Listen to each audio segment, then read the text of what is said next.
what they like to do is just sort of, for identification purposes, referring to, you know, your name and sort of a bit of the ancient history type of thing, and then sort of on into career details from there. Okay, we're on. Well, I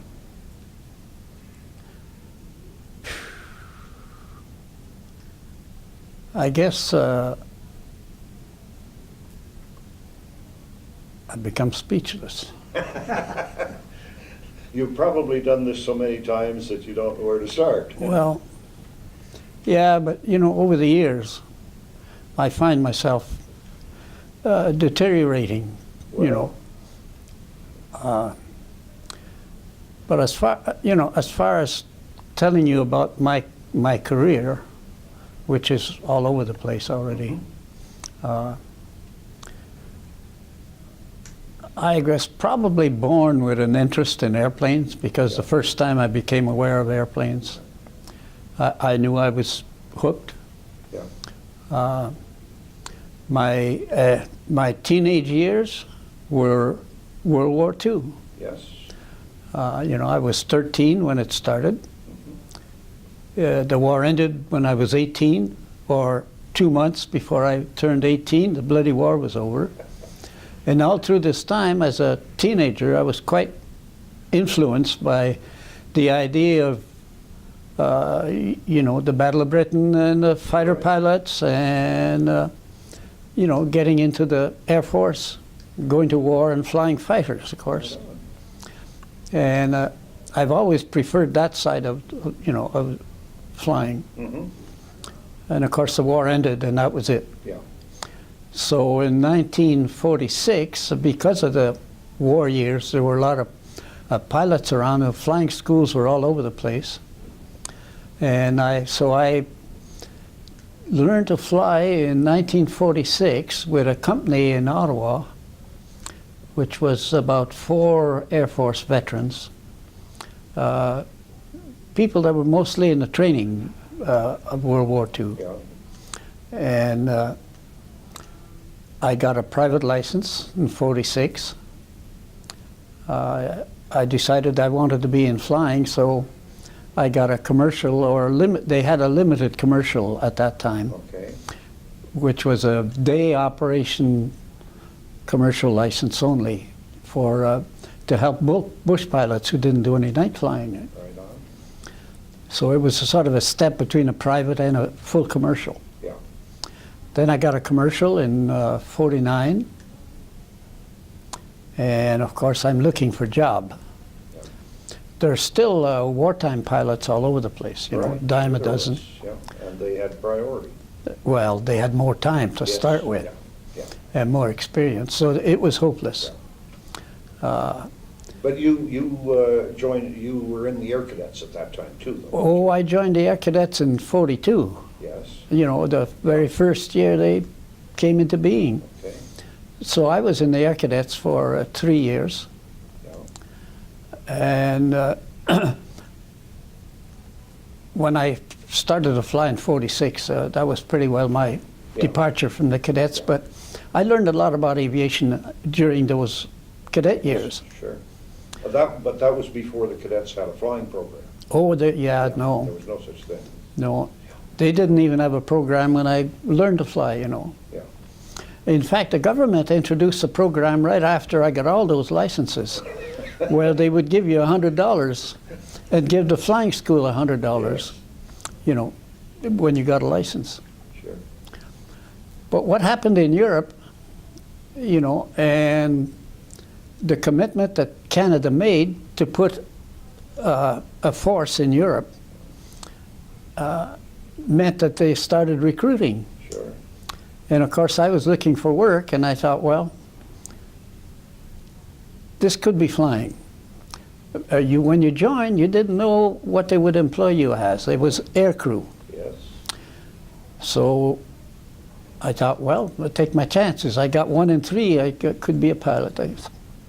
So I joined the Air Force. 1950 was my first In fact, June 1950 was my first day in the Air Force, Okay. the 19th. 1950. And I went through the program as it was then. You went through Manning Depot, then you went to it was also Manning Depot slash aircrew selection. Selection, right. And I ended up being granted pilot training, so I went to Centralia, which was the only flying school we had, the only RCAF flying school operating by August of 1950. Now they opened up schools later, like in the fall. I think Gimli opened up and McDonald and Portage. Yeah. They also, at the same time as we were on course, our course 20 in 1950, we had NATO students. So our graduation on the 19th of May, 1951, was the first NATO graduation, and it was a very grand affair that took place in Centralia. Of course, I went from there to, there was a bombing and gunnery school in Trenton, then an OTU at Chatham on vampires. Vampires. Yeah, your first jet flight was a solo flight, which was quite interesting. And then I went to a Sabre squadron in Montreal. I have to throw in the meantime that being the aviation enthusiast that I was, we had 3 types of squadrons in the Air Force. We had Vampire squadrons, Sabre squadrons, but Mustang squadrons. So I said, I'm volunteering to go on Mustangs. And my friend said, you're crazy, we could be flying Sabres.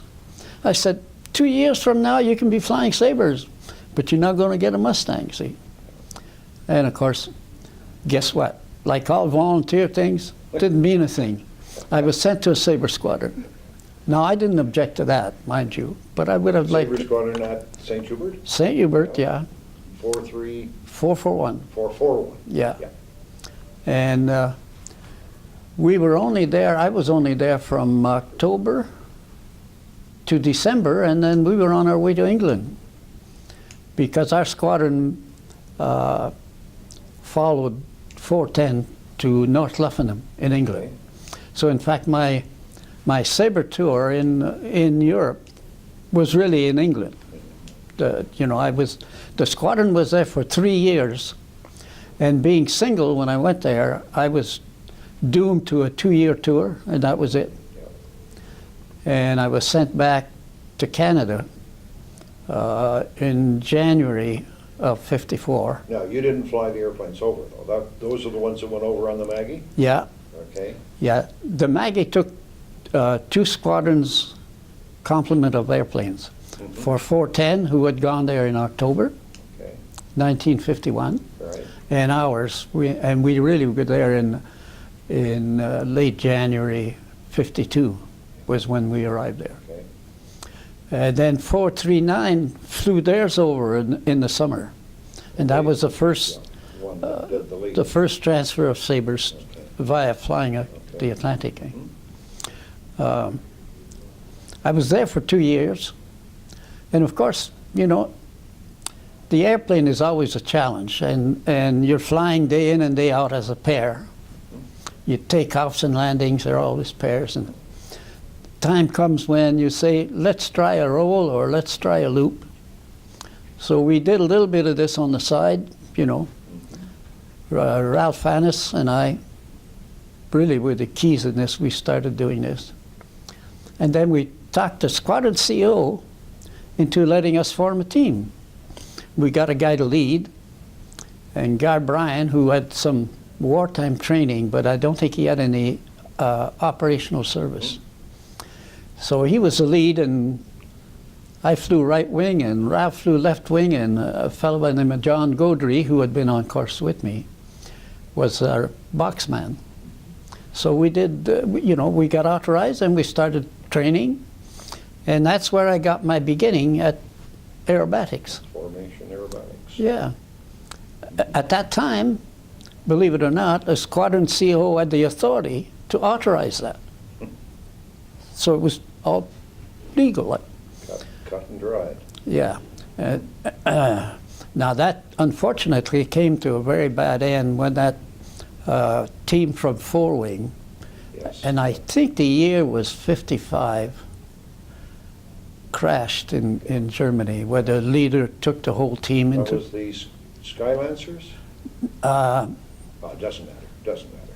I don't think it was the Skylancers, because at that time they rotated it. They wouldn't have every squadron have an aerobatic team, so one squadron was authorized for 1 year and another for Okay. the next year. Okay. So I'm not sure. I know the squadron team was from 414 Squadron Okay. at Four Wing. That I remember. And once that happened, of course, formation aerobatics were absolutely forbidden. Right The across. authority for the squadron commander to authorize it was gone too. That's right. Oh, yeah. Yeah. You needed a very high level of authorization. In the meantime, however, when they sent me to Canada, they sent me to a Sabre squadron at Bagotville. Now, I went there in January of '54, and the squadron was an interim squadron to try and fill Canada's commitment to NORAD, because CF-100s weren't coming off the line quite as quickly as they should. Yeah. So they put a squadron, formed a squadron in there. And now, of course, I'm talking '54. The squadron commander still has that authority back then. Like this didn't go for a couple of years. And so we had a couple of Sabre pilots there from Europe who knew about my background. So now there was a case made for having a 431 aerobatic team. Well, the CO authorized it, so I started to train the guys one at a time. We got a team together, and we were doing a couple of maneuvers, you know, but it was a part-time, like all the other squadron teams. In the summer of '54, the Air Force decided that they would have a tour of the West, because up to that time, Western Canadians hadn't seen jet airplanes, because they'd all been in east of Lakehead, or east of North Bay for that matter, right? And so there was a tour, an operation drafted right from Air Force headquarters in Ottawa for a tour of the West. And they wanted T-33s, CF-100s, and Sabres. And of course, when it came to assign Sabres, there were only two outfits in Canada, the OTU in Chatham and the squadron in Bagotville. So since the OTU was fully occupied providing pilots, they said, 431, you got to send 4 Sabres. And you just happened to be there. And we just happened to have a team.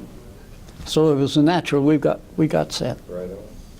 So we spent about, I think, the better part of 2 months on the road doing shows in Winnipeg. And we did fly pasts across various major towns within a 50-mile radius. En route to and from. Yeah. We did shows in Winnipeg, Saskatoon, Regina, Calgary, Edmonton, and over to Vancouver and Victoria, and then back to Lakehead, and then, you know, Yeah. that was the tour. That was the so-called, what was it, Prairie Pacific or something like that operation? Operation Prairie Pacific. Yeah. So I got to do, you know, I was doing both a solo demonstration at the air show and led our formation. Right on. So I got, more experience. And I have to say, I appreciate the fact that I had fellow mate pilots who were willing to do this with me, because it got me to get the experience Sure. that later on, when the time came to the CAS, the Chief of the Air Staff, wanted an aerobatic team, Yeah. I had the experience Ready to go. to be selected for this. And it developed a cadre of people who were up to speed on the Yeah, idea. yeah. Although all those other squadrons in Europe that did that, provided a whole bunch of people also, Right. because they had teams operating over there through 53, 54, 55, and that was where it ended. In the interim, of course, I had to go and do my tour of instructing and training command. Which is where we met. Yeah. Yeah, back in 55, 56, 55. Yeah, Yeah. yeah. I was in Portage la Prairie when you came there in '55. In fact, I'm not sure which of us got there first, but Oh, you were definitely there. I was there before that. Eh? Oh, yes. Okay. I got there between Christmas and New Year's of 55. Okay. Well, I just got there that summer, Okay. and of course, I was only there for a year and a half because whenever there was a flying job or flying training trip to be done, I stepped up there and did it. Yeah. In that year and a half, I qualified for an A1 instructor's category, and damned if I didn't get sent to Central Flying School. Yeah. In Trenton. So I ended up in Trenton. I did 2 years in Central Flying School in Trenton. And then the Chief of the Air Staff was getting an aerobatic team to celebrate the 50th anniversary of powered flight. And I think it was the 35th anniversary of the RCAF Definitely. in 1959. And of course, there were rumors floating around long before the thing started, but I got a call. Well, my boss came in one day and said, "There's a wing commander coming from Ottawa, and he wants to talk to you tomorrow."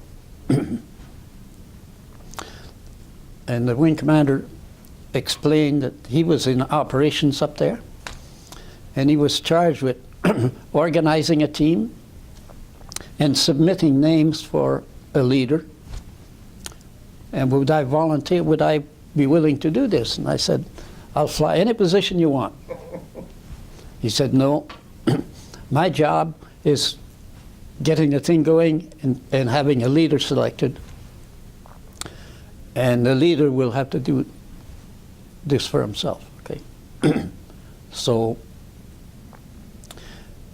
I sat on this one for a couple of months, and then I got another call to see the AOC of Training Command. I thought, I hope it's good news.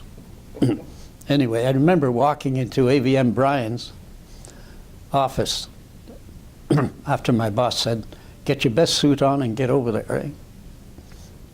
Most of those calls were on the other end of the scale. Yeah. Anyway, I went across the road to the headquarters. I remember walking down this long office with the AVM sitting at the far end. And after saluting, he said, "Come up here." I walked up, and he put out his hand and said, "Congratulations, you've been selected to lead the Golden Hawks." So I had the job. Your briefings will be by Wing Commander Buzza from headquarters, and it's going to be your show. Well, Air Training Command was charged with the tour, the summer tour that was to take place, but Air Defense was tasked with supporting and forming the team. Okay. So I was supposed to work under Air Defense Command headquarters. The sad part about it all was that I had as many people against me as I had in favor. Is that right? The amazing part of it is that we had a great number of Air Force officers who were against having an aerobatic team. Well, they could point to the past and say, "You just kill people, eh?" Okay. So I found myself bucking orders from, I decided that this had to be a successful team. I mean, I wasn't going to. After the one in Europe. Yeah, Literally. yeah. And we're never in a competition, but people are always comparing you. Mhm. The comparison was between the American Navy team called the Blue Angels, the Air Force team, the Thunderbirds. And because we were you know, fighter pilots who believed that we should have a team. All the members of the team eventually, you know, were all people who were very much in favor of this. But Air Defense Command was not in favor of it. No, they weren't in favor of it. And they were tasked with the job. And I got a lot of orders that would impede my success. So I had to decide, you know, I thought, this is more important than a career in the Air Force. So I disregarded a lot of orders. And we ended up having, you know, in fact, I think at some point I was called by a major who said, "You are being uncooperative and you are not doing as we order." So the Chief of Staff is coming down next week to see what you're up to. Now, the Chief of Staff at Air Defense at that time was, now my mind will go, I can't. It's in the book somewhere. Yeah. Yeah. I'll think about it in 2 minutes. Right. After we finish the interview. Yeah. Anyway, the base commander and I had to meet him when he came in. Bradshaw, Air Vice Marshal Bradshaw, Yeah. came down to see us.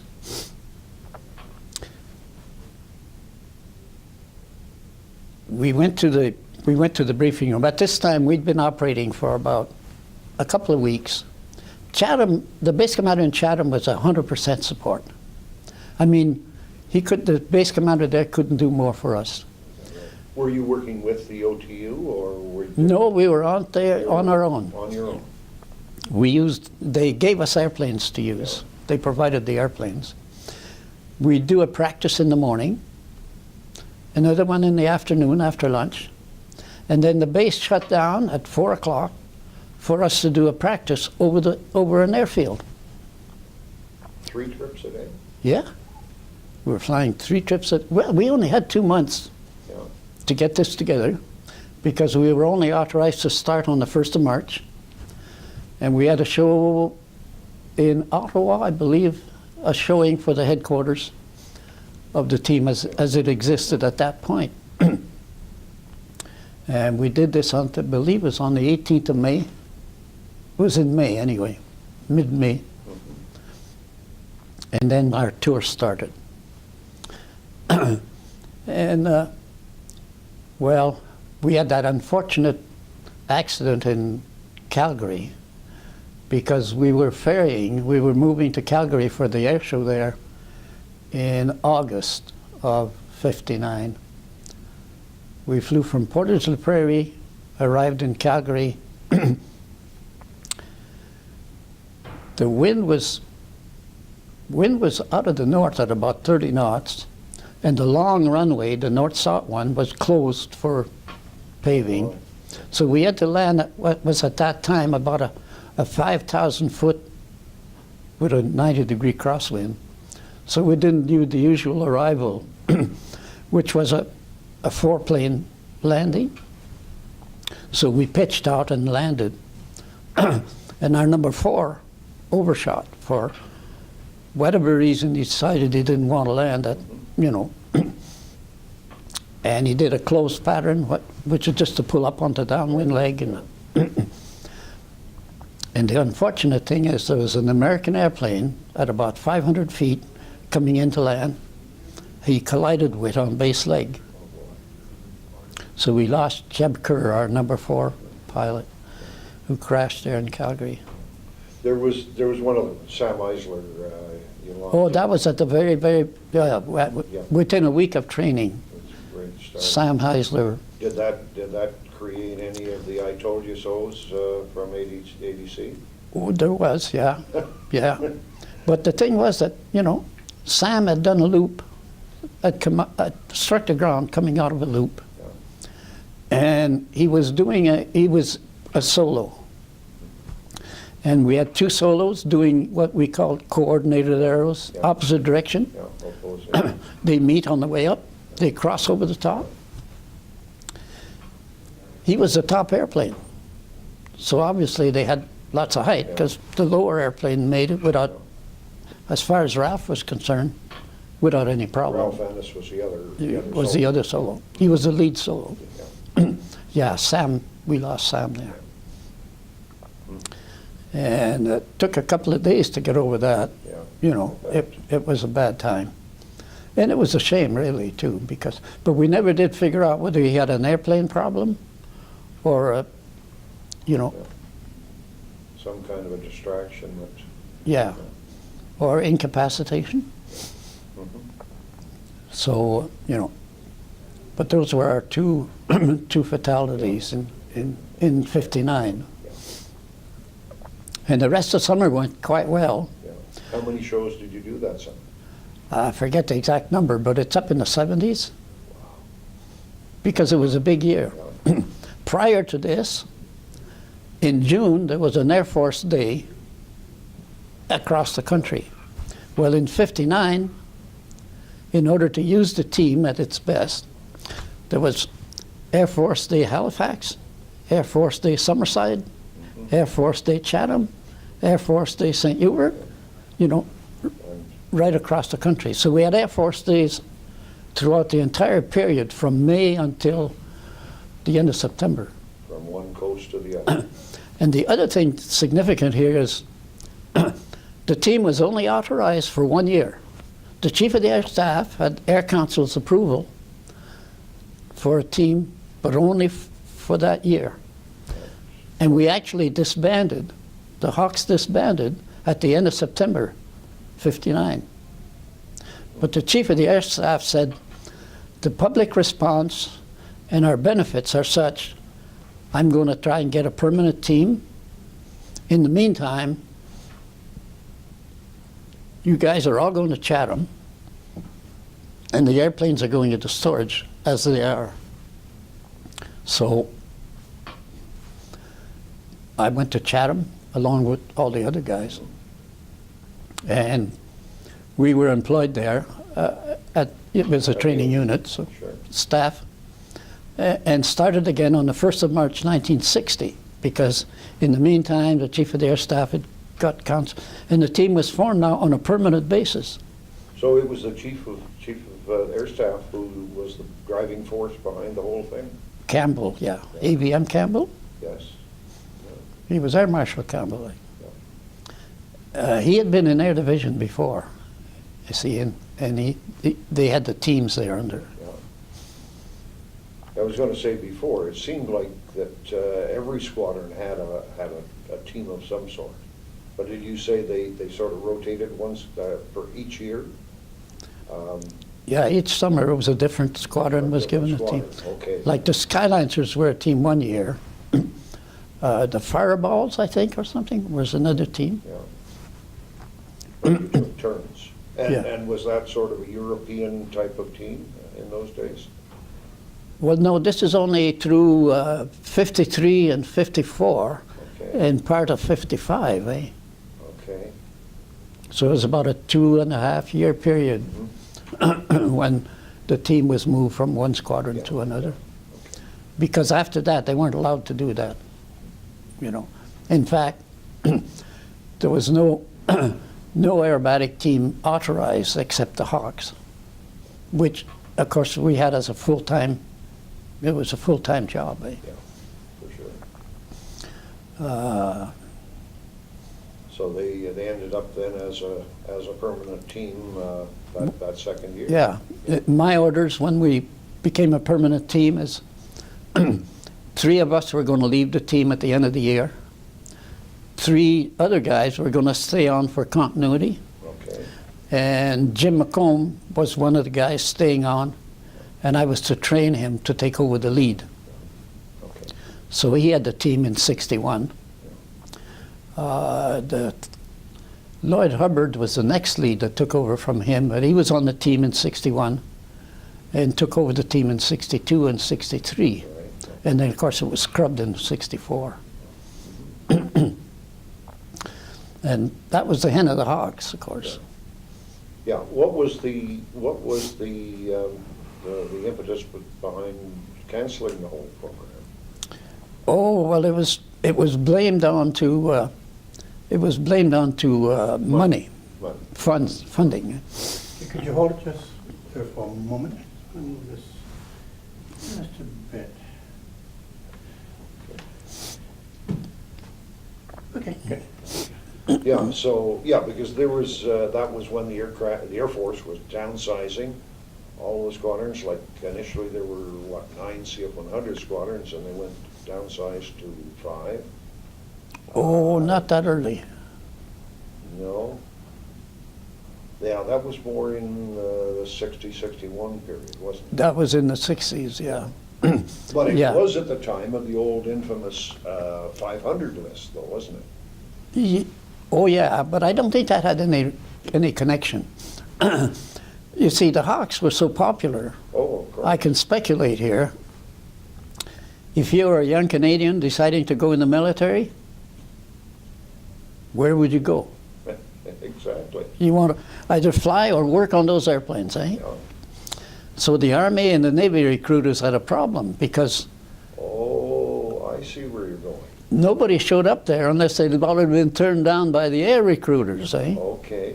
So I think it was a political thing. Of inter-service rivalry, jealousy, Yeah, right? and it doomed the Hawks to extinction. So the team was done away. Plus the money, Yeah, yeah, of course. I think Dan Dempsey tried to pin this down. He couldn't. He went through a lot of channels and all the official documentations and everything that you can get, and you couldn't pin it down other than funding was a problem. Yeah. Hold it right there. Just a shade more. So, okay, from the Hawks then, back to the OTU in Chatham? No, well, at the end of the Hawks, which was my tour, ended, of course, at the end of September, 60. I was on staff there waiting assignment. And of course, in those days, you had to fly 25 hours a quarter. And Jim McComb said, I'd like to do some night flying. Do you want to do some night flying? I said, sure. So we booked a couple of Sabres for local night because we had to get so many hours a night and so many hours a quarter.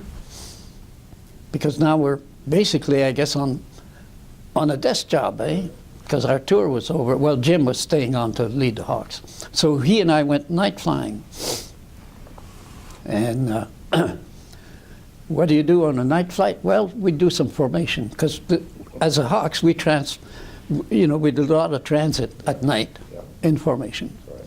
So Jim and I are just doing it tonight. I said, well, okay, I'll lead a departure. We'll climb on top. I'll do a beacon let down and a GCA low approach, overshoot, climb back up. On top, I'll hand over to you, and then you do a beacon let down GCA. And we probably have time for another GCA square pattern with you leading.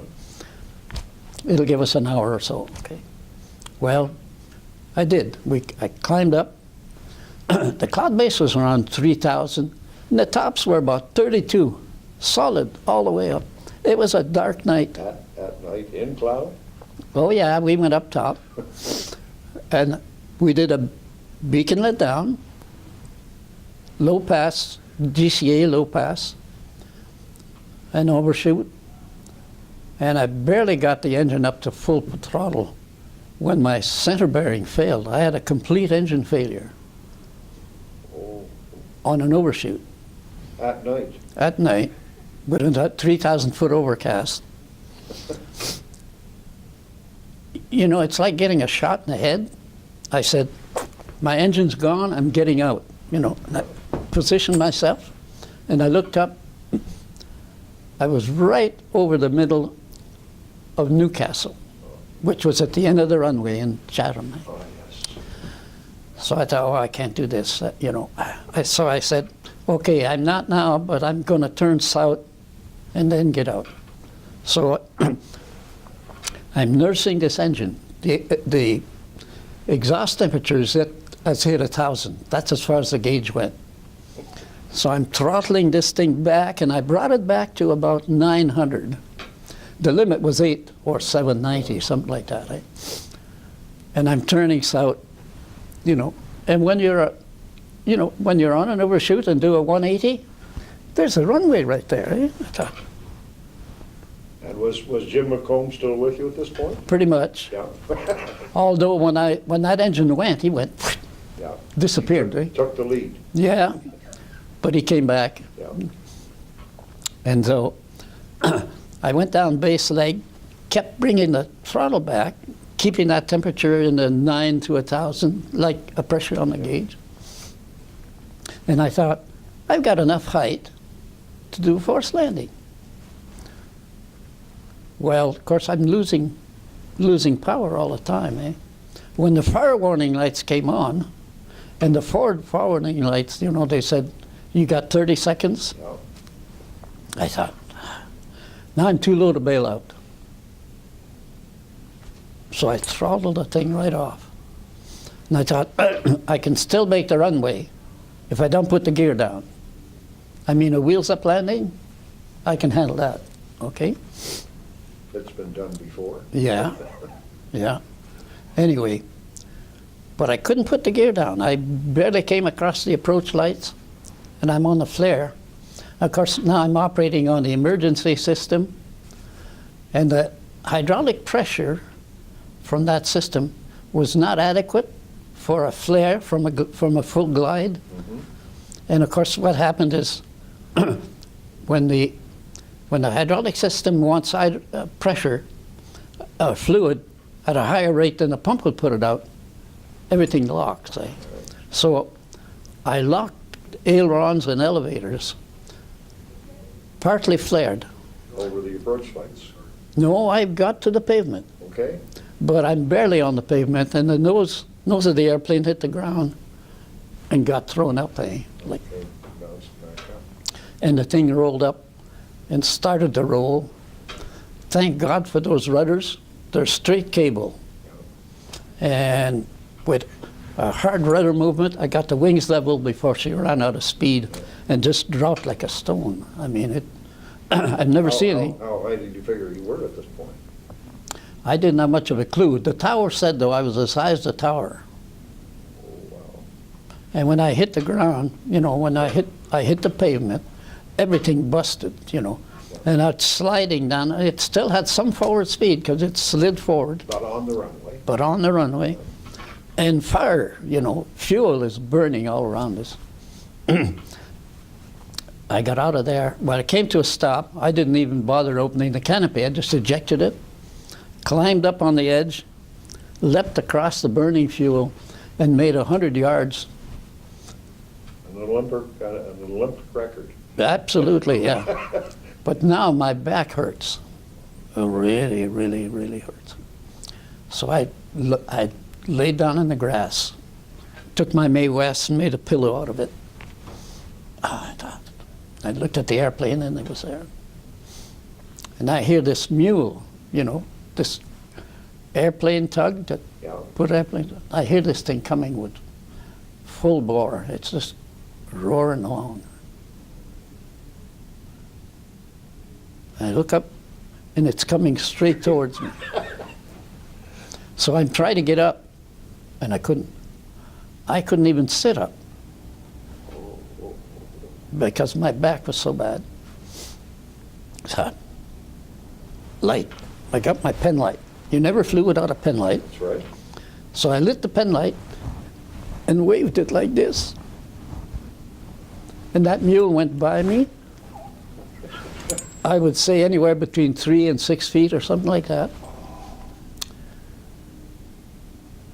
And I remember that there was a discussion I was told about afterwards. The firemen got to the airplane. And they said, there's nobody in it.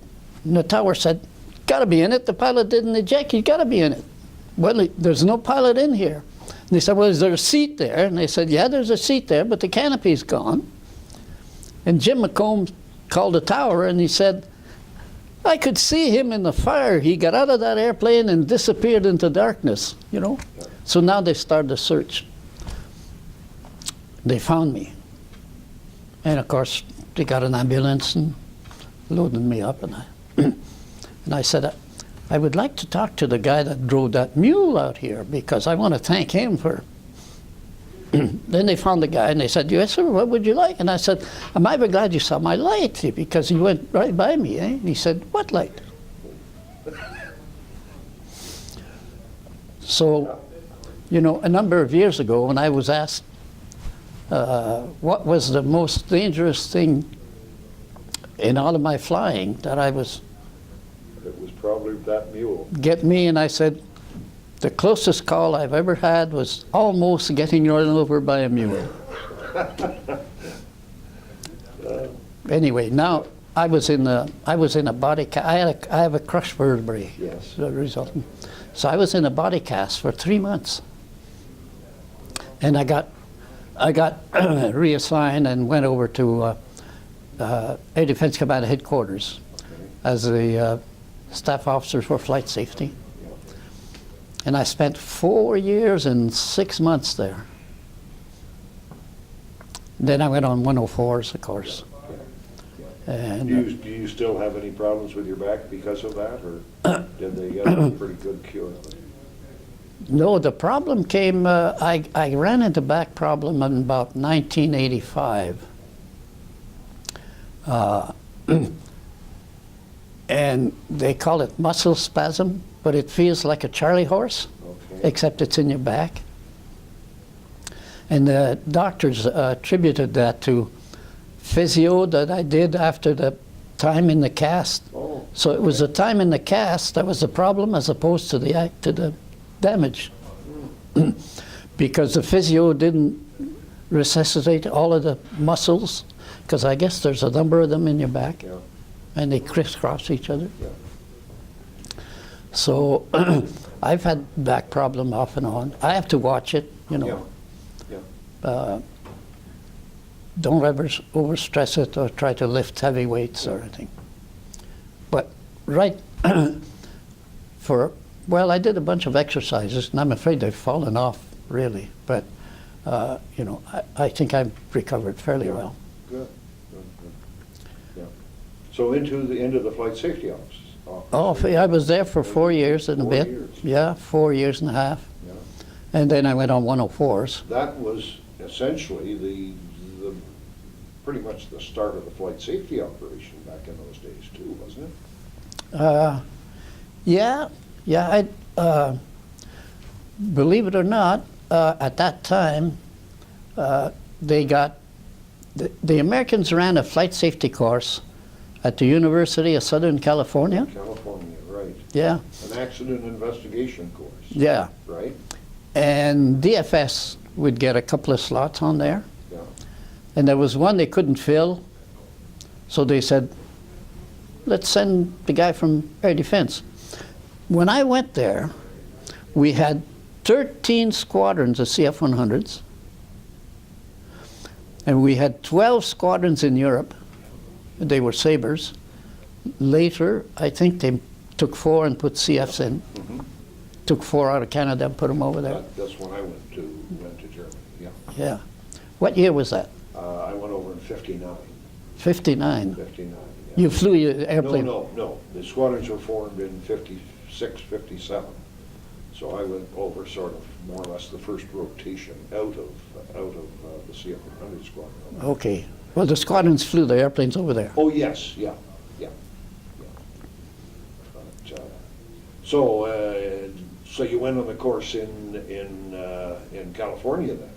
I got to take that flight safety course at the University of Southern California. Absolutely marvelous. It was a great course. Yeah. I really enjoyed that. I always tried for that too, but Didn't get for there. some reason or other never managed to get I don't know how many people they did send in there, you know. I don't think it were that many. No, I think it was only 1 or 2 a year, wasn't it? Pretty Yeah. limited in Yeah. that case, yeah. Anyway, I ended up in Europe taking over a CF-104 squadron. Right? At first, I had 431 squadron. That was your old Sabre squadron? No, No, that was 441. my mistake here.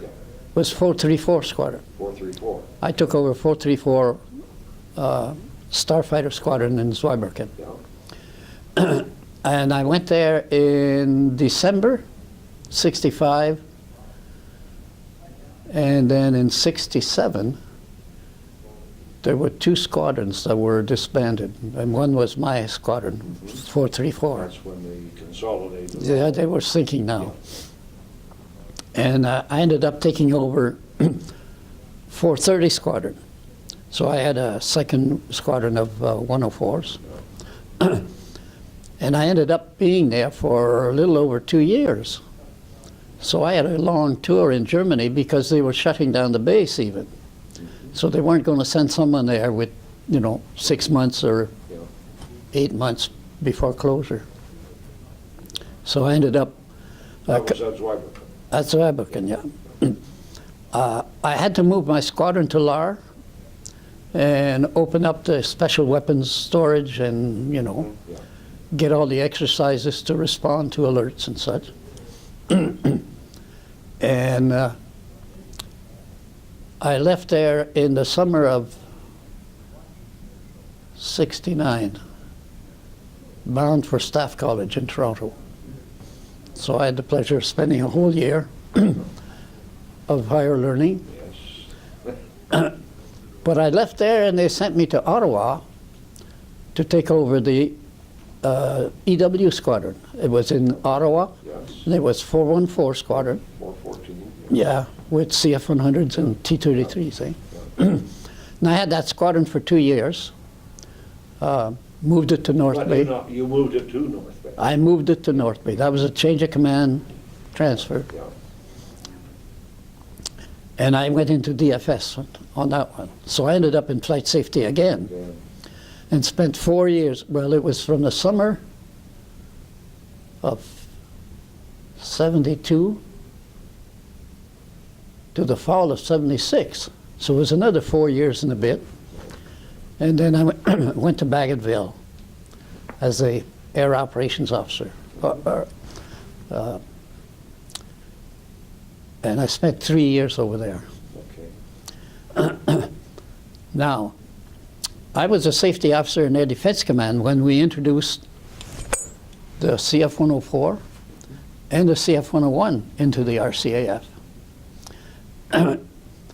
So I had a lot of safety business to do with the introduction of the 101. And when I was in Bagotville, I said, they were running short of pilots. And the OTU was training anyway. I said, okay, I'm operationally responsible for exercises on this base, but I've never flown this airplane. Send us a request for transition. Then I got an approval. Okay. So now I'm on the 101 course. So I took the course, managed my office work, after hours, and As only a pilot can do in a desk job. absolutely. So I ended up doing that, and flew the 101s for a year and a half. Good, good, good. Enjoyed the airplane. Yeah. Tremendous machine. Yeah. I had about 10 years on that. Oh, but only 10 years. Well, I didn't do badly because I got 425 hours and I was never on a squadron. Never on a squadron. Yes, you did quite well. Yeah. Exactly. Exactly. Did you get sort of the full combat ready? Oh, status, absolutely, or- yeah. So you did all the Oh, exercises? well, there's a whole story to that. Once I completed the conversion, I went to the CO of the squadron, the operations squadron. There was 425. Eh? Yeah. Who was squadron commander at that time? Joe Sosnikowski. Okay. Did you know Joe? Yeah. Well, not well, but Yeah. everybody knows Joe. The same as everyone knows. I went to see Joe and I said, guess what I'm coming for? He said, you want some 101 flying? And I said, yeah. And he said, we don't need any office types taking more of our time because we're having a trouble keeping our pilots combat ready with the flying that we're getting. And I said, well, let me tell you what I would like, and then you can say no. I said, I would like you to take me on and get me combat ready. Oh, training. He said, yeah. I said, I'd like to be combat ready. And when you have an alert, you can use a pilot? He said, well, I'm short a couple already. So I said, well, I'll be another pilot. There's another glitch now. I said, I'm going to do some QRA. Oh, you want to go on alert? I said, yeah, but the catch is, it's got to be on the weekend. God, he stood up, walked around, shook my hand, said, welcome aboard. He said, our pilots are complaining about, because we're short of guys, we have, we have too much QRA, so I'm going to do QRA. So, other than, I spent 42 weekends in the QRA in a year and a half. Oh, God. No wonder they were happy to see you on the squadron. But I got some flying, Yeah, and it helped the squadron. right? Yes, of course. And then, of course, we had to leave Bagotville, and I ended up doing my last 3 years as the base admin at North Bay. At North Bay. Yeah. Yeah. And And then, again, were you able to get back into the CF-100? no, I was allowed to fly T-33s, though, because of the allotment for. Yeah. And I retired out of that, but my base commander was Pete Howe, who had just come out of D cadets. Yeah. He said, we need a guy like you in this glider program. So I was transferred to the CIC. I retired in Trenton, in the Trenton area. I already had property there. Yeah. And I took over the glider program, and I was commandant of the gliding school for 5 summers. So I ran the gliding school at Mountain View, 83, 84, 85, 86, and 87. And then, of course, because I was 60, I was retired out of it. So I said, I'd like to stay on as a tow pilot. They said, sure, we can use tow pilot. So I towed gliders for another 15 years. 15? 15 years towing gliders. And I was kicked out of that because of my age in 2002. Yeah, they finally determined that you were just flat out too damned old. That's right. So I was out.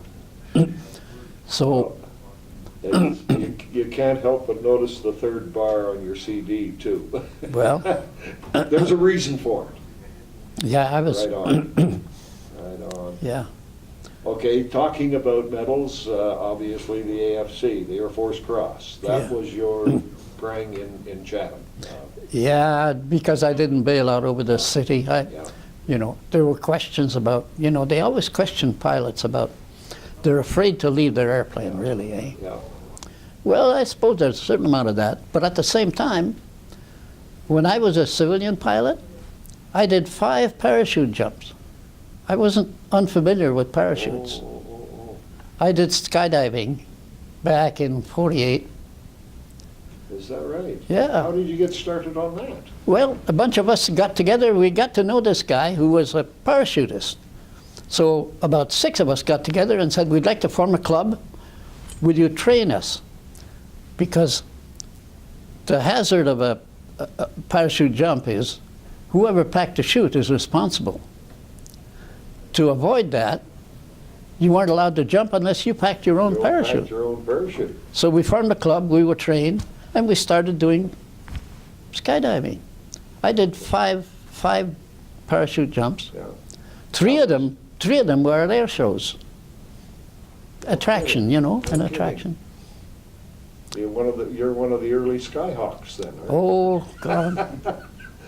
Yeah, no, I did. And that was before the days of the fancy parachutes. Oh, too. yeah, yeah, It was just straight rolled. yeah. But I learned to control those, Yeah. Yeah. And obviously no landing incidents or anything like that. No, thank God. Good. Good. So we had a parachute club there for a little while. Yeah. Did you ever do any jumps after? No, After that? no, that was it. Yeah. Once you got into the airplane business, you never jumped out of a serviceable airplane. Yeah. Right on. There was about a period of about 30 seconds there between the time I turned and the time I ended up too low. When I should have probably bailed out. But at that time, I thought, I can get there. And you did. Oh, the airplane was on pavement. Oh man. Anyway, So, obviously the Golden Hawks were the highlight of your career. oh yeah, Without, I mean, being selected for that yeah, was, you know, outstanding. and a program that was Well, I was directly from the Chief Air Staff. I was impressed with two things. One is the power they gave me, Yeah, because I could decide what was on and what wasn't, except Air Defense trying to intervene there, saying you can't do this and you can't do that. okay. But they would have ruined the thing for us. I know the team, you know, So you set your own limits of the whole issue. yeah, the maneuvers, the show, you know, how it was Yeah, to go. I set down principles we had to follow. Like, our presentation has to start with not your most spectacular maneuver. That's what you end. You start with the basic and work to each maneuver to be more spectacular than the one before. We have to have a show that will entertain the layman, the general public, but we want to impress the professionals. And we did this, you know. you did. You We did in the States, eh? We did a show in Washington, D.C. in 1960. Armed Forces Weekend that the Americans had. They had the Thunderbirds there and the Blue Angels and us. And the three teams performed on Saturday and on Sunday.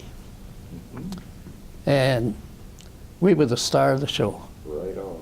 So we had a reception at the embassy that night, and so many Canadians came up and said, "Thanks, you've made us outstanding citizens. We're so proud," Right on. you know.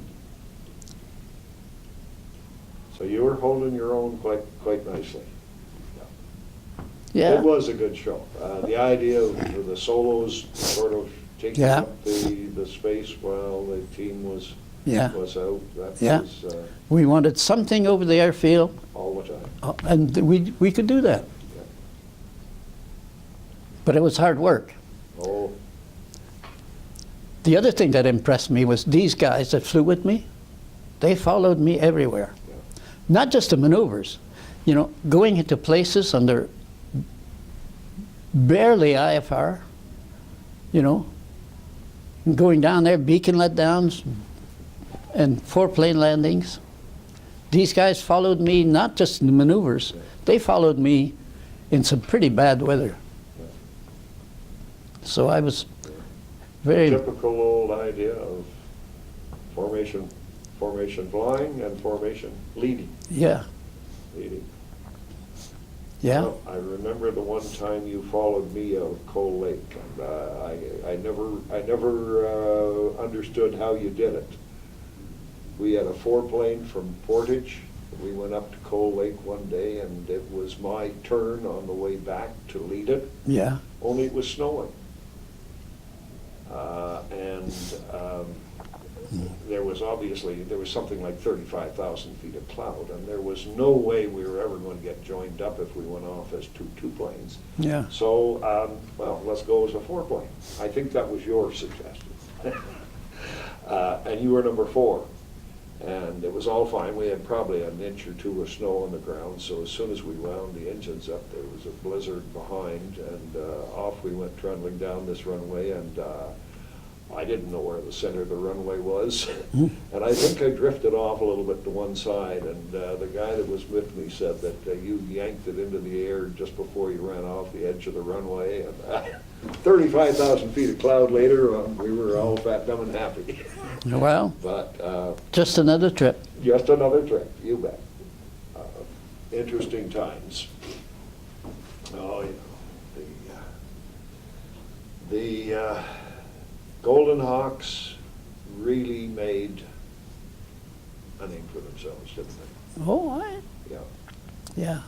yeah. But I was determined that I was going to do the best I could. You know, Well, you certainly did.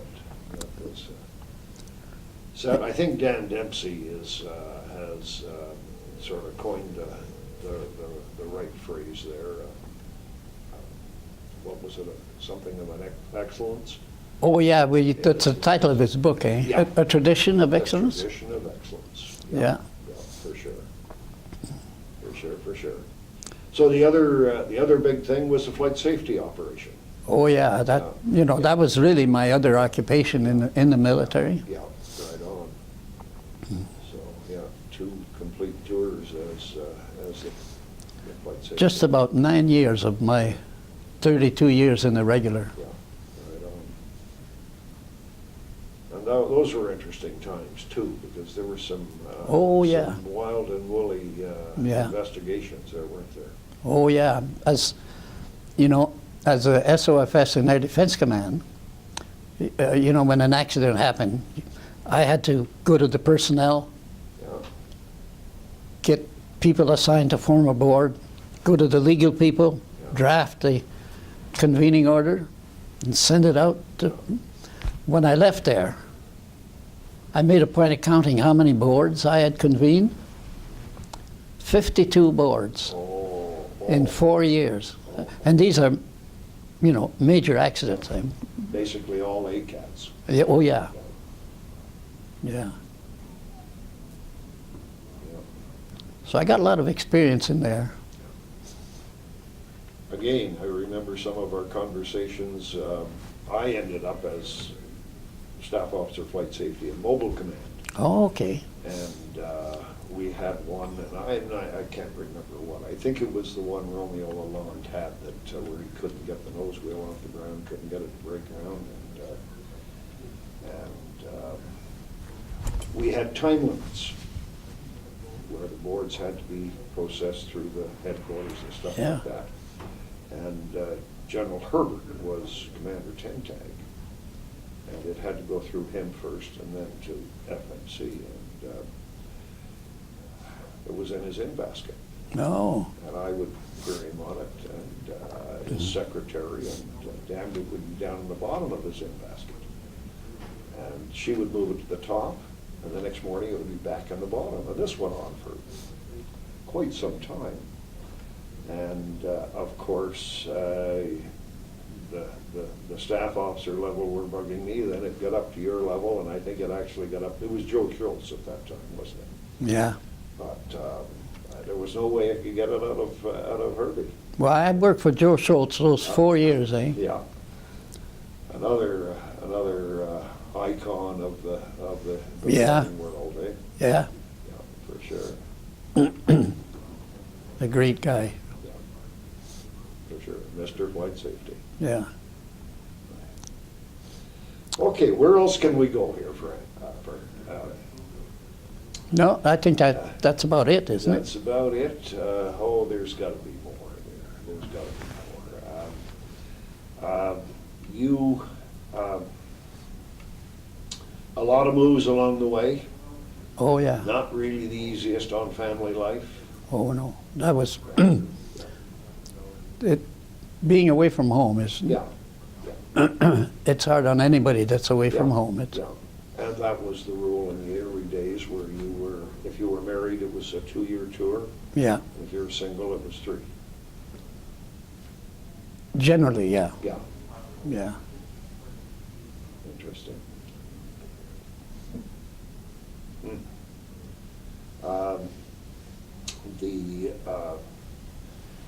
The old Sabre, the 5s and the 6s, you started on the 5s? Well, no. When I started, we had the American J-47. Oh, yes, back on squadron. Yeah. Yeah. Oh, no. The team was Sabre 5s, yeah. But before that, my time was all Sabre 2 time. 2-time. And you say they were American built? Well, the American engine Oh, okay, yeah. is the American built engine. They had J-40, Yeah. J-47. Yeah. So the first ones were the Mark 5s. And when while you had the team, did you ever convert to the 6s? No. No, okay. That was later on. After Jim and I had that night thing, you know, which was the end of my 1960 year, the team it wasn't scheduled again to start till May the following year. So they had that period, and they went to Germany. The 3 that stayed with the team, Jim McComb, Ed Rosdeba, and Bill Stewart, went to Germany, flew some Sabre 6s, picked the ones they liked, and they were shipped back to Canada. Oh, is that right? Painted, yeah, and smoke system put on.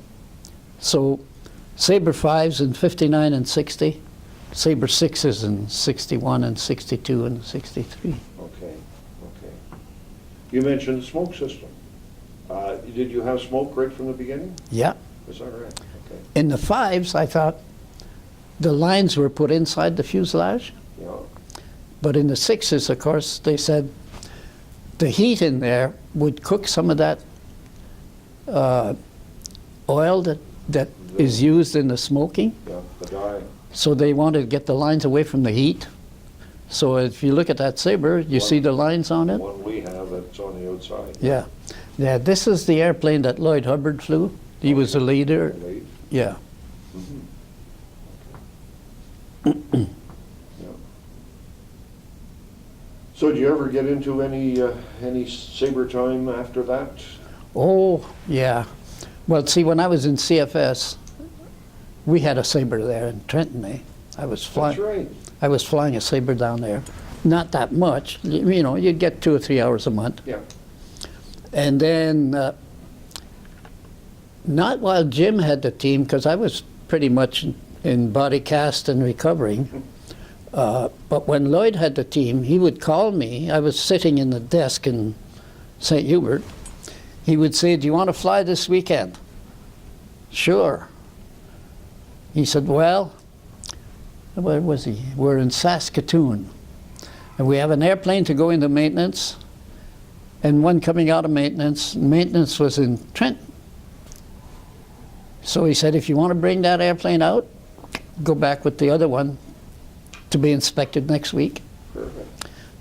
Friday night after work, go home, have something to eat, drive to Trenton, spend the night, get up there the next morning, test fly a Sabre out of maintenance, and while they refueled it, flight plan, take off for Lakehead, refuel, on to Saskatoon, eh? Right. Change airplane, come back. Back, and then drive back to Montreal. Yeah. They had one in Penticton, a change in Penticton. So I took one all the way down to BC, and I left there after dark, went into Cold Lake for a place to spend the night. The nearest military base I could get to. And then on Sunday, made my way back to Trenton, turned in the airplane to the maintainers out there who would do an inspection, Sure. get in my car and drive home, and go to work again Monday morning. Eh? I didn't do that many times, but I think there were about four or five. I'd have to check my logbook. Enough. Yeah, time. no, there was. So I flew the 6s. Eh? Yeah. And of course, you did the test flight. Of course, you tried it aerobatic-wise and everything else. Eh? Sure. That makes a long weekend. It did. How many hours did you end up with for total flying time? Well, I've put in as much civil time now as I had military. I've got about 8,000 hours in the military. Yeah. A little over 6,000 is jets. Okay. Like I got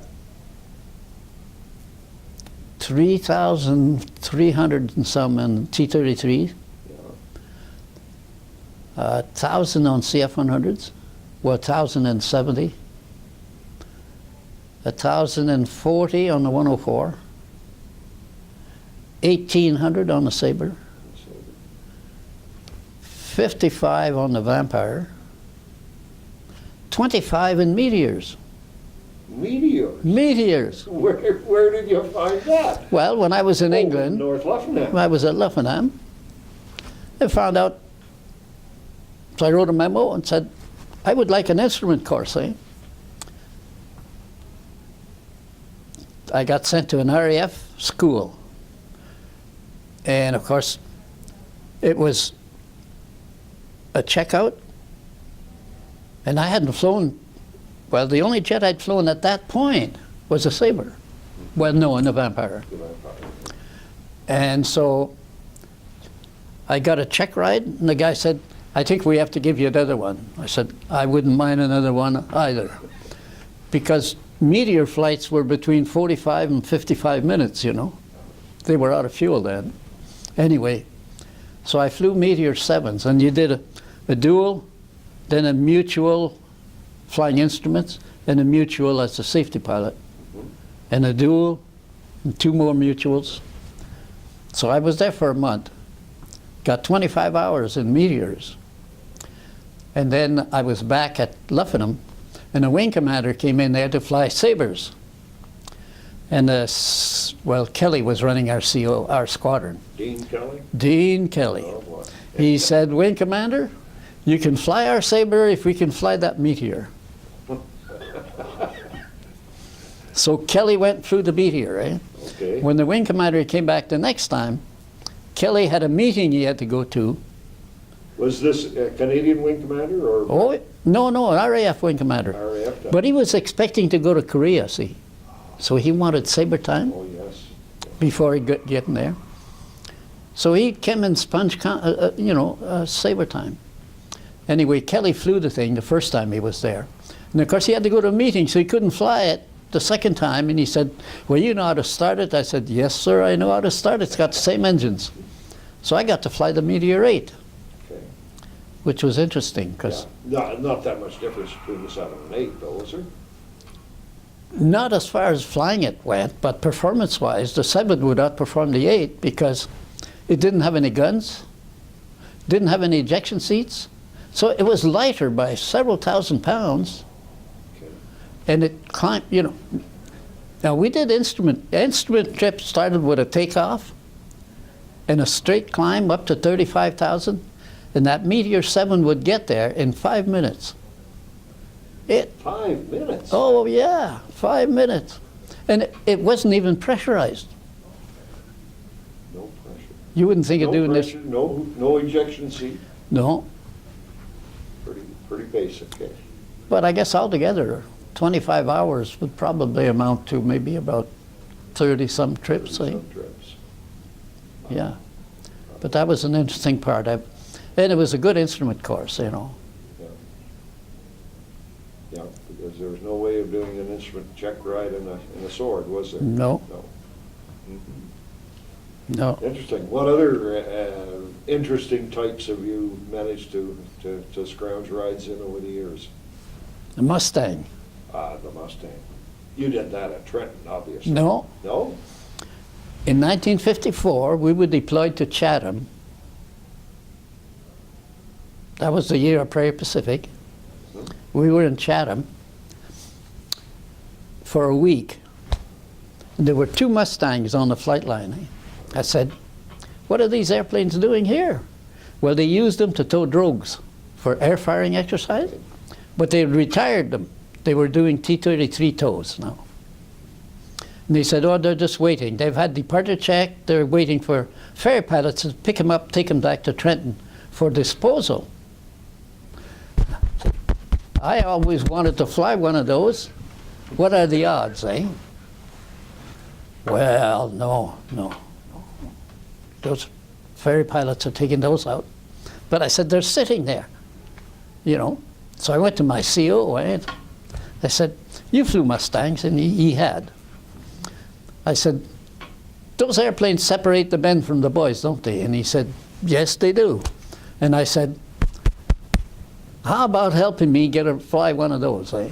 He said, "Why, you sneak, I'll see what I can do anyway." So he started lobbying on my behalf. And finally, I guess, the CFI said to the CO of the OTU, "For heaven's sake, let him fly it once and get him off my back." Get him off my back. So I was authorized a flight.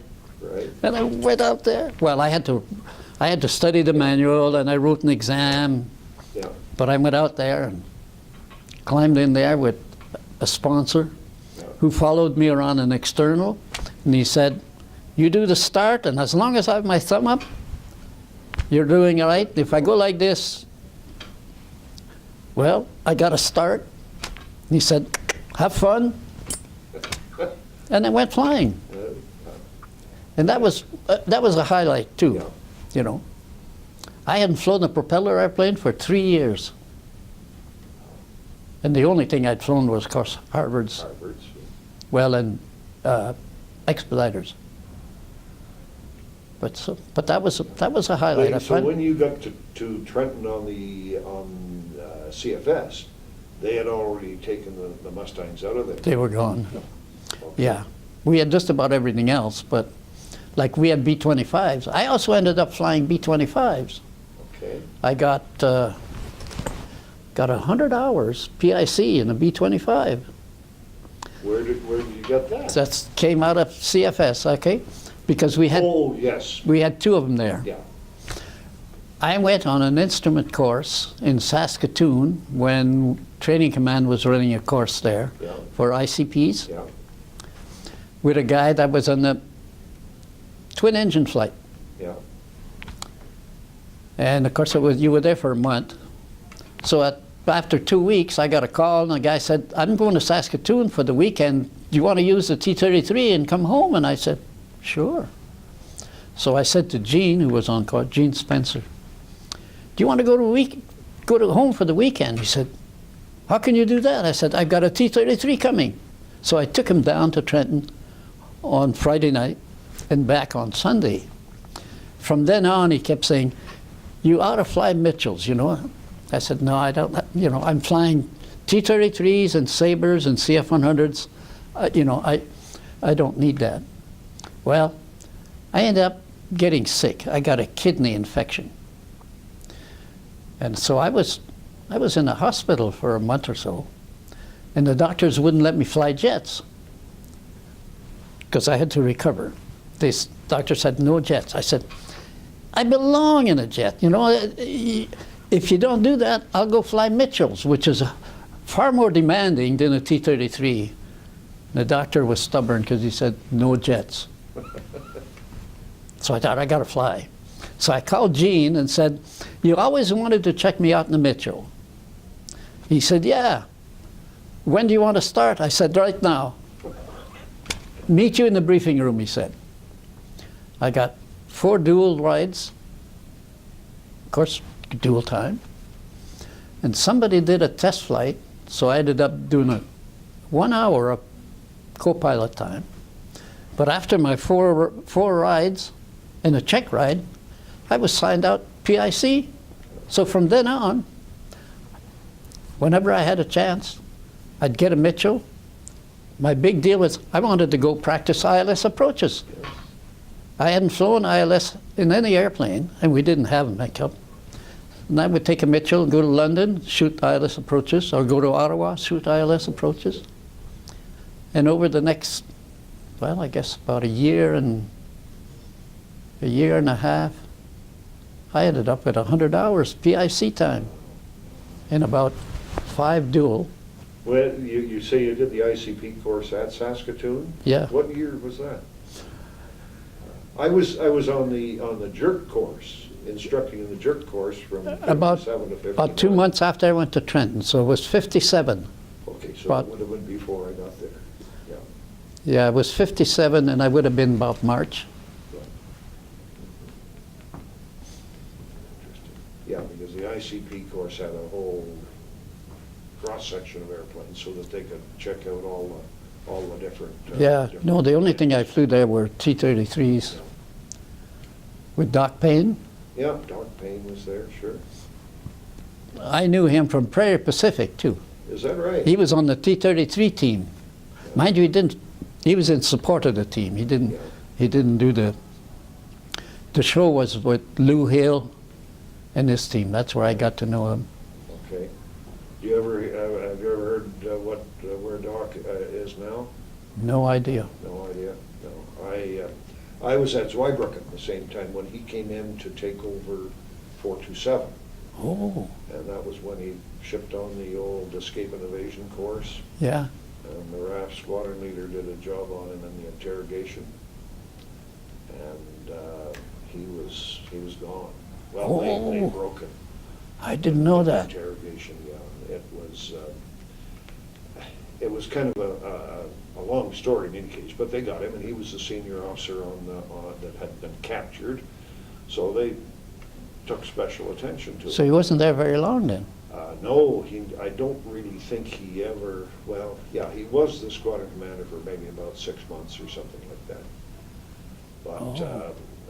the way the story went was he was captured, he was balls naked, and there was the guy behind the desk, and he said, "Look, I've got to have a whiz."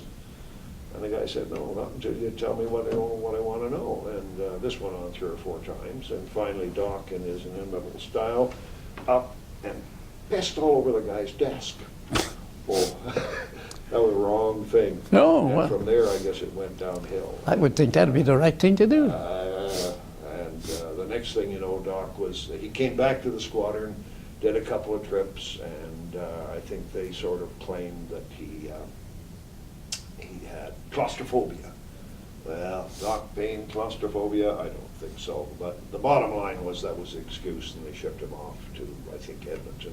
Oh, But that was kind of a sad one. And, did you ever do that escape and evasion course over there? no. No, I did. But Well, we had one in England. Okay, yeah. We had one in England. But I managed not to get captured. Well, I did too. I went on the one the year after Doc Payne, and man, they didn't capture me either.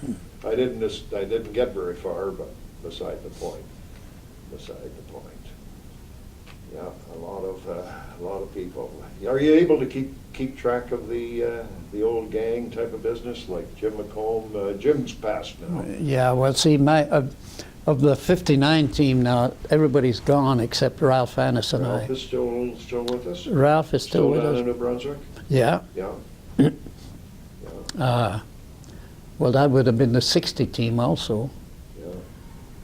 But after that, and I don't know out of 61, there's Ed McHugh somewhere, but he was 62 and 63, I think, or just 63. And there were a couple of guys that were picked for 64. Yeah. I saw Ed in Ottawa. We had an old 440 squadron reunion in Ottawa last fall. Oh, okay. And Ed King. Ed was he was on 434, I think, and he used to come over and try to teach us clunk drivers how to do ACM. Oh, okay. But it was never an easy task. But he did a lot of work for us. You said you had a whole bunch of clunk time, CF100 time? Like 1,000? Yeah, that was on 414. No, well, no, when I was SOFS in Air Defense Command, Uh-huh. from 61 to 65. When I first reported there, of course, my boss was McBrien, the AOC. Eh?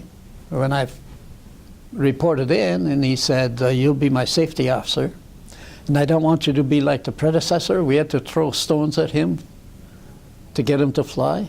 Oh, You'll be flying the 104 and the 101 when we have them. In the meantime, I expect you to stay current." And I said, "Yes, sir. I've already got some CF100 time." that was one order you didn't avoid. Didn't fight that at all. Didn't fight that at all. Yeah. So I flew about, well, it was another one of those times. When I left there, I had about 500 hours in CF100s. And the more of that was night than daytime. Yeah. I had more nighttime than daytime because I had a desk job. Yeah. They would call and say, "We need somebody to fly a target tonight, sir, at 9 o'clock. Yeah, okay, I'll be there. So I got, in those 4 years, I got 500 hours of CF100 time. And then after staff college, when I took the squadron, of course, I had 2 years, Yeah. 2 years there, so I, you know. Pad the logbook a little bit. Okay, so you bought your own airplane. Was it after you did the cadet job, or? Oh no, was it during? when I was in Bagotville, my wife and I decided I'm going to retire in a few years and I don't want to give up flying. She supported my flying unbelievably. Well, when you know the number of weekends I spent in the queue was all with her approval. Yeah. She was in favor. So we bought, I said, "I'd like to have a Swift." She said, "Well, there's only got 2 seats, eh?" So I said, well, okay, we can't go anywhere and leave the girl behind, okay? The daughter was 12. Her daughter was 12. Anyway, I said, well, the next best thing would be a 170. So we found a 170 for sale near Bagotville, and we bought it in '78. Mhm. And we flew that airplane till I sold it in '97. We took it to Vancouver Island and back. And the rest of it's mostly around Ontario. Yeah. Not that much, really, because I was doing so much more flying. But in '88, when my mother passed away and I got a part of the estate, I said, I can buy a Swift with that. Now, we didn't have a daughter anymore, so I bought a Swift. And that was a big job, too. It took a couple of years to find it. Mhm. But I got the Swift from a guy in Austin, Texas. And I thought, this may be more than I can maintain. So I'm holding on to 2 airplanes for a little bit. That made the financing a little bit tight. But then I decided I could do it okay, so I sold the 170. So I've been flying that Swift now from '92. By the time I got C of A and everything, you know, through transport, I've been flying it since '92. That's what, 24 years. What drew you to the Swift? Why it as opposed to the 172? Oh no, you're going to take me back to my teenage years. Okay. That's another thing that went. I learned to fly at a place on J3 Cubs. Yeah. When I was working for my commercial license in '48, you had to go to transport and write 7 exams. Yeah. They were 2-hour exams, 7 of them, and they were valid for so many days. Like you couldn't write the exam and 2 years later Do the ride. do the ride, okay? Although they didn't do rides back then. This company I was with got a Swift in '48. Who's a teenager who was dying to be a fighter pilot? Now I'm on these Arankas and Piper Cubs. There's a Globe Swift. It looks more like a fighter than anything else anybody ever produced. And I thought, that's a fighter airplane. That's what I want to fly. Now, the corner I was in was that I needed another 40 hours to have the time for the commercial. But I could only buy a half hour of flying time a week with what I was making. And I figured I've got over 6 months here before I'll have that time in a Piper Cub. I could rent a Cub for $7 an hour, but the Swift was 15. There's a lot of money in those days. Okay, I wouldn't have the hours if I put money in that Swift, okay?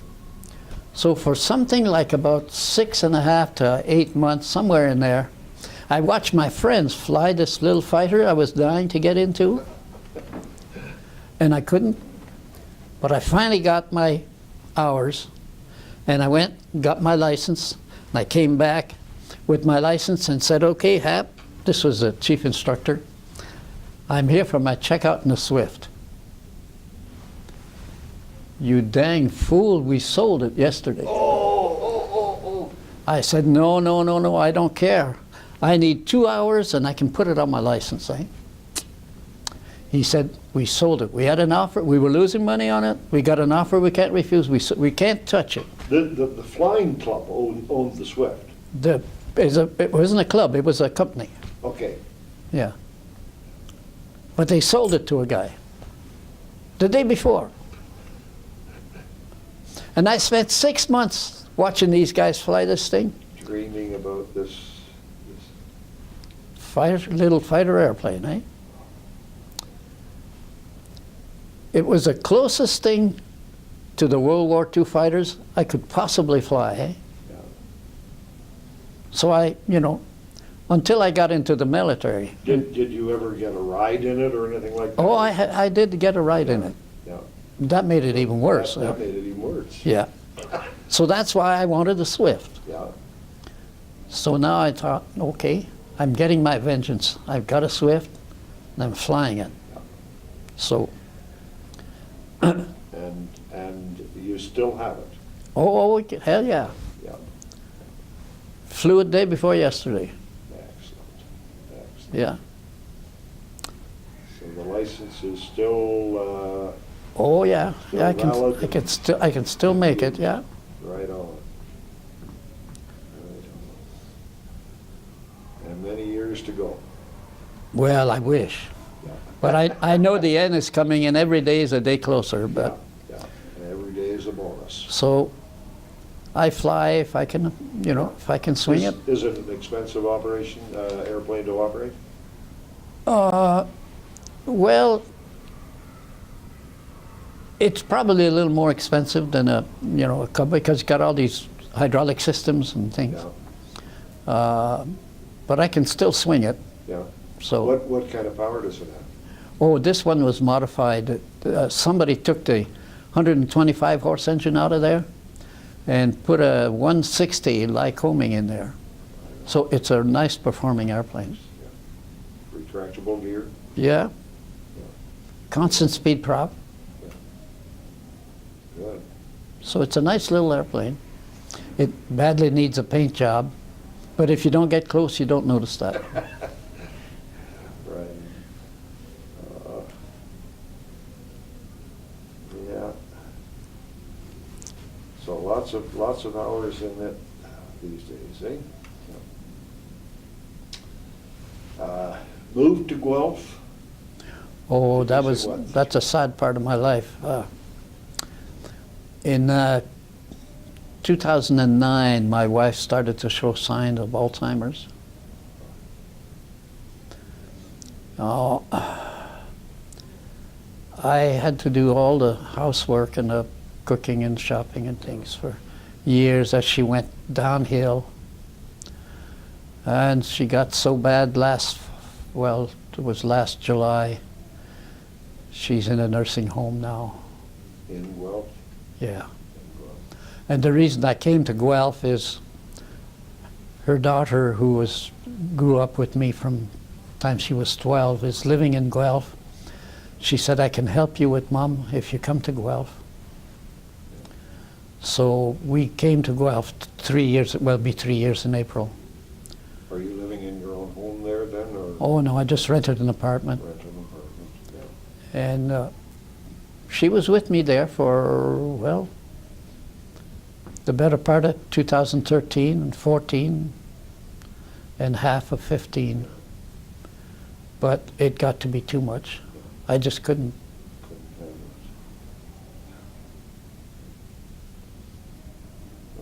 it. But that's why I'm in Guelph.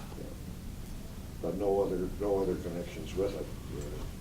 Your No. basically Air Force home was basically Trenton. Trenton and Chatham. Yeah.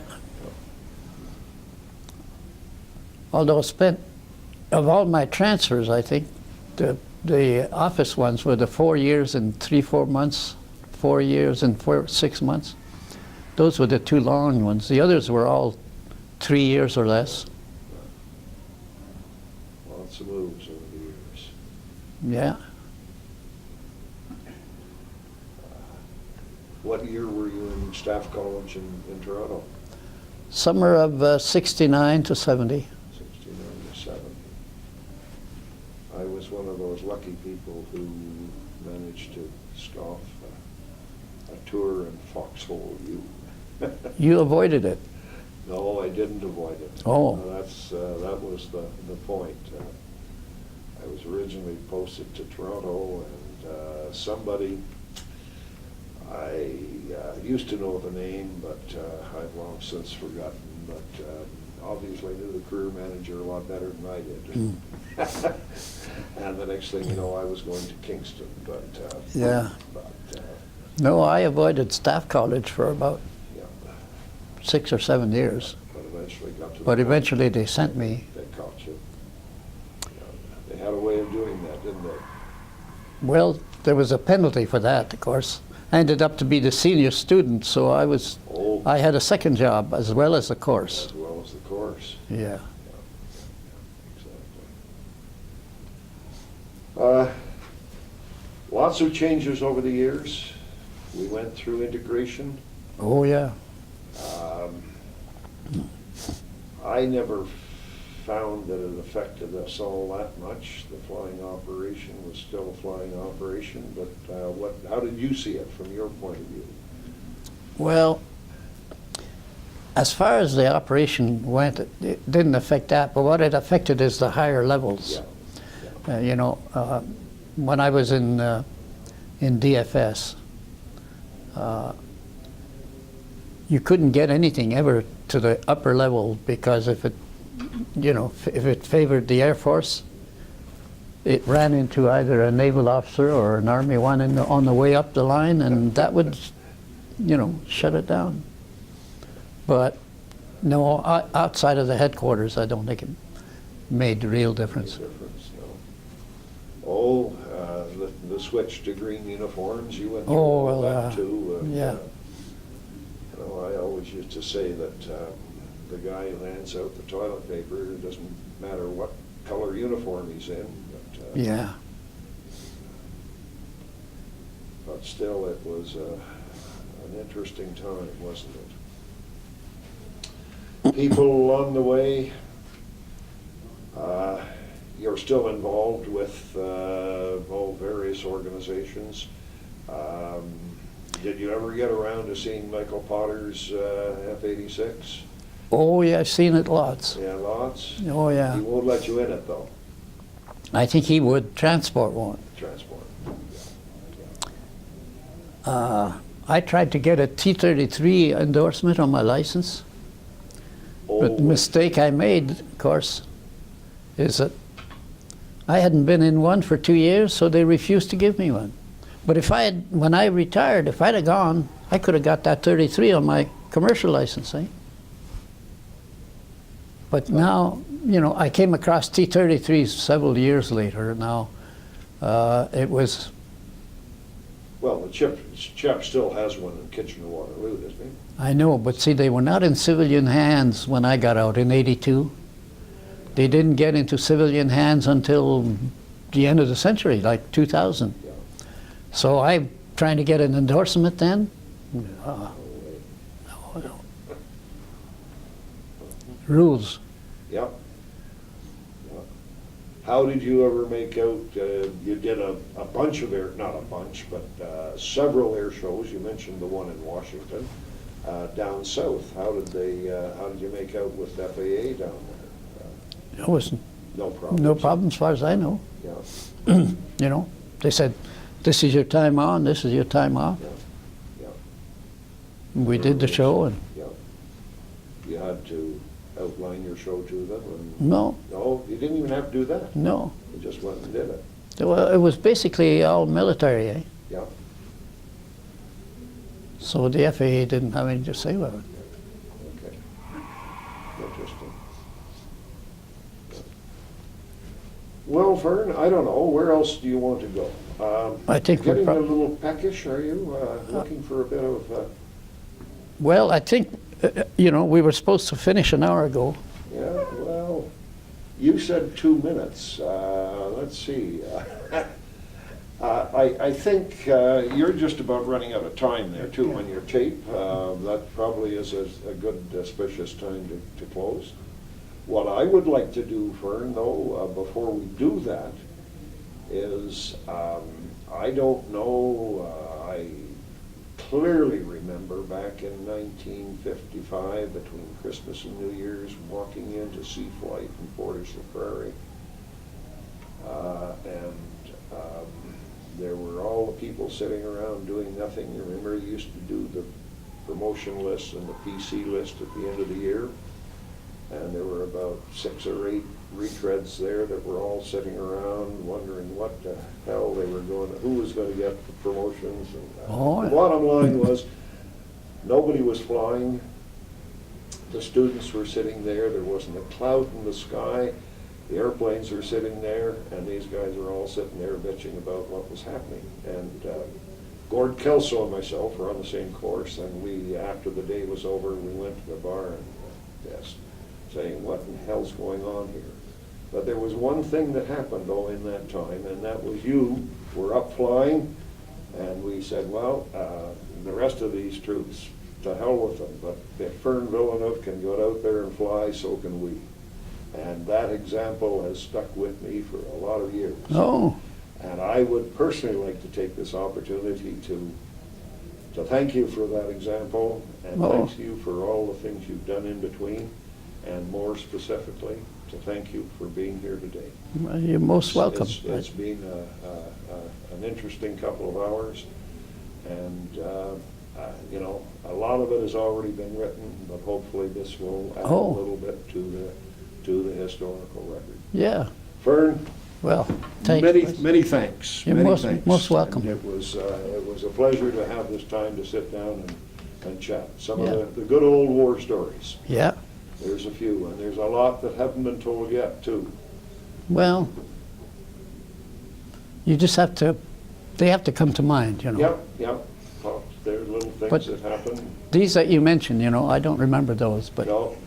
Well, as I say, it was just so graphic. You walk in and there's nothing happening and everybody's sitting around and, oh man, what are we in for here? And this was my first working day in the Air Force. oh, You know, there you are, bright and keen, and most of the students had more time than we did. But hey, there's Fern Villeneuve, and that's the way to do it. yeah. And it's worked well over the years. Well, thanks very much, Wes. Yeah, it certainly is a pleasure. Now, if you're in Guelph, you're pretty close to this place. Yeah, I know. Yeah, it is a good little spot.